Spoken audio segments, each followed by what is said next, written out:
Assalamualaikum folks. This is Rasul Oris, your Maguindanao friend. For today's episode na ambitilan tanong sa term manisan, siya kanubasa sa Maguindanon.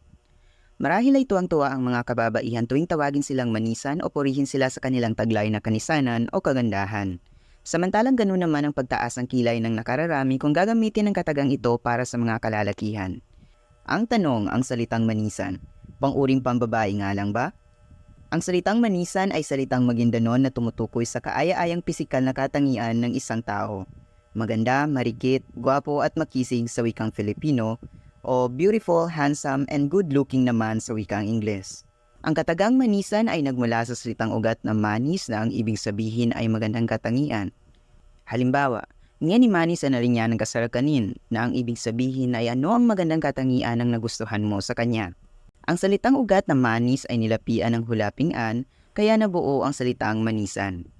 Sa kasalukuyan, tanging mga matatanda na lamang ang gumagamit ng katagang manisan bilang pantukoy sa magandang katangiang pisikal ng mga kalalakihan. Habang ang mga kabataan naman, sa halip na gamitin ang salitang manisan, ay mas partikular sila sa paggamit ng salitang gwapo. Salitang hiram sa wikang Filipino na gwapo na siya namang nagmula sa wikang Espanyol na gwapo. Kaya kalaunan ay naging masagwana sa pandinig ng nakararami na tawagin ang isang lalaki ng manisan na mama o manisan. Lingid sa kaalaman ng kabataang Maguindanon na ang wikang Maguindanon ay likas na gender-neutral language na katulad ng wikang Filipino at iba pang local languages dito sa Pilipinas. Ang gender-neutral language ay tumutukoy sa mga salitang walang partikular na kasarian.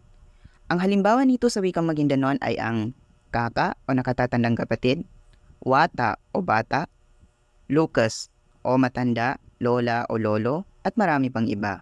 Kaya kapag ito ay ginamit sa pangungusap, kalimitang sinusundan ng kasarian ng tinutukoy na tao, katulad ng manisa na mama o magandang lalaki o gwapo, at manisa na babay o magandang babae o marikit.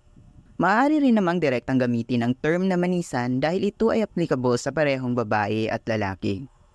Bilang karagdagang kaalaman o trivia, alam niyo ba na ang salitang manisan ay napabilang sa kasalukuyang official greeting ng Municipality of Palimbang Sultan Kudarat? Nakilala bilang Manisan Ka Palimbang. Makikita ang phrase na Manisan Ka Palimbang na nakaukis sa taas ng new municipal hall nito. Kaya bilang panghuli, marapat lamang na gamitin natin ang katagang manisan sa parehong babae at lalaki nang walang panguuyam at diskriminasyon. Sa paraang ito, ating maipamamalas na ang wikang Maguindanon ay tunay ngang manisan. Mayroon ka mang kaibigan o kakilalang manisan, itago i-mention mo na sa ating comment section.